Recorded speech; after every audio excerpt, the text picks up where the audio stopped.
mas já não quero mais encontrar um erro, um outro alguém que não fosse capaz de mudar aquilo que eu sinto ou encontrar tudo que eu quero.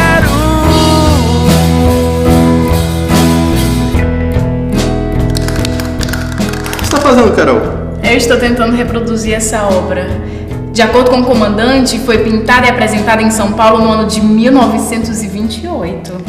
E você sabe quem pintou? Foi uma mulher, uma pintora do modernismo chamada Tarsila do Amaral. O comandante falou que isso tem a ver com a nossa próxima missão. Bom, já não estou entendendo nada. O comandante me deu esse spray de tinta aqui e disse também está relacionado à nossa missão. Será que vamos pesquisar as pinturas? Alguém pode me dizer como se toca isso? Eu preciso de um mestre. O comandante me disse... Diz que tinha alguma coisa a ver com a próxima missão. Ele passou tarefas pra gente também. Vejo que vocês estão se divertindo com o material de pesquisa. Como já devem ter percebido, nossa missão vai relacionar o estudo da língua portuguesa ao estudo da arte. Vamos começar com esse vídeo.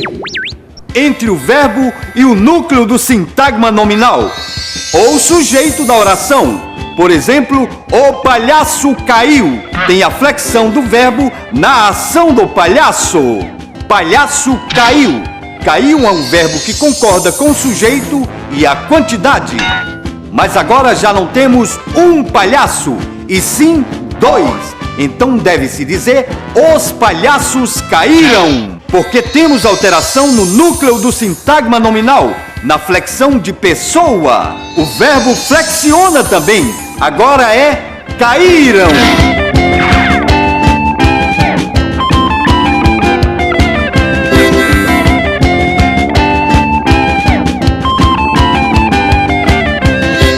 A missão é descobrir os mecanismos de concordância verbal em textos falados e escritos sobre arte, principalmente as artes alternativas relacionadas aos instrumentos que vocês estão carregando. Vocês irão para um centro de arte e cultura, onde encontrarão vários artistas. Registrem tudo o que puderem e bom trabalho! Você falar de arte é você falar de um exercício poético no cotidiano. Assim, uma das principais características da arte hoje é justamente o fato de você ter, por exemplo, você vai numa exposição com 20 artistas, você tem 20 universos diferentes. E esses 20 universos são relações poéticas que cada artista tem com o mundo.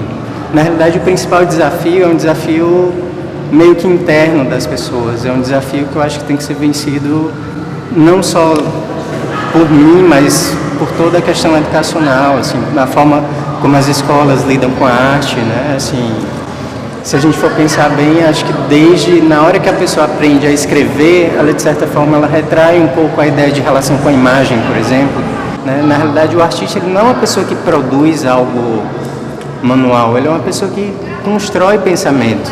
São as formas de que vários grupos e movimentos se expressam para tentar passar alguma informação e alguma notícia para as pessoas. E sim, através do hip hop e dos 4 elementos do hip hop, a gente tentar transmitir uma mensagem sobre capitalismo, sexualidade, gênero, cidadania e tentar politizar um pouco a juventude, numa linguagem que eles até entendam. Então a gente pega todo o conteúdo, transforma em gíria, em cotidiano de rua, e a gente tem muita preocupação com isso, capacitando vários jovens aí, Brasil afora, mundo afora e na capital. Deus é mais compadre, faça a sua parte. É tempo de guerra, eu tô na área pro combate. Tem que ter, proceder, ser duro na queda. Pra sobreviver, o jogo a guerra inteira. Tem que ser verdadeiro de responsa, pois a caminhada é dura na selva de pedra.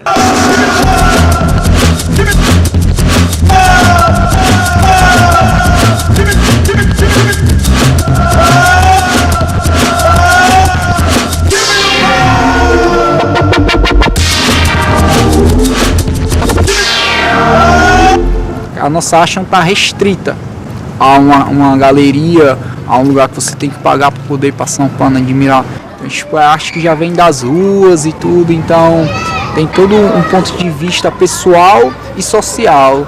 E esse trabalho na rua é um trabalho muito pessoal de cada um. O que vale a ideia é fazer o painel, passar a mensagem de uma forma construtiva e também social. Capacita esses caras que vêm da pichação, né? A gente não quer tornar eles só uns bons grafiteiros, mas também um bom cidadão, passando um pouco de cidadania, de gênero, né? De meio ambiente, porque tudo tem a ver com o ciclo onde a gente vive, né? A gente consegue passar numa parede, numa pintura, tudo aquilo que a pessoa pensa, que você ou o outro pensa e não tem coragem de falar ou então de demonstrar.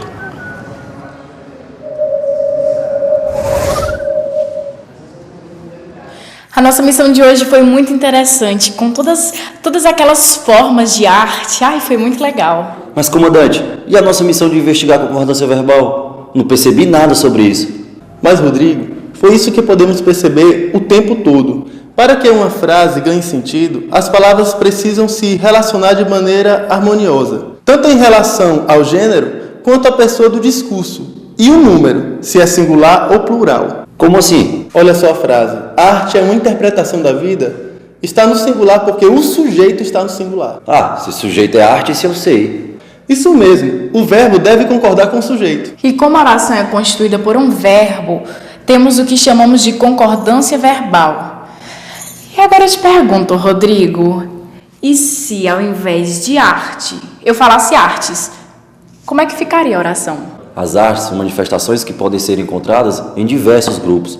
E agora é minha vez de perguntar, se além de um único substantivo tivéssemos outro compondo o sintagma nominal, por exemplo, grafite e pintura, como a frase ficaria agora? Grafite e pintura são ou grafite e pintura é? Temos duas possibilidades, sabia? Na primeira, o verbo concorda com os dois substantivos.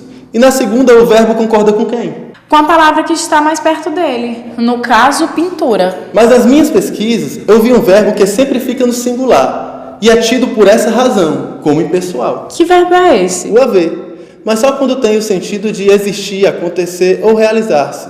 Por exemplo, há muitas exposições artísticas no Centro Cultural durante este mês. Ah, sim. Porém, quando o verbo haver faz parte de tempos verbais compostos, ele flexiona assim. Por exemplo, nós já havíamos visitado a exposição de artes do Centro Cultural. Flexiona. Pensando nessas ocorrências, eu também percebi algo interessante.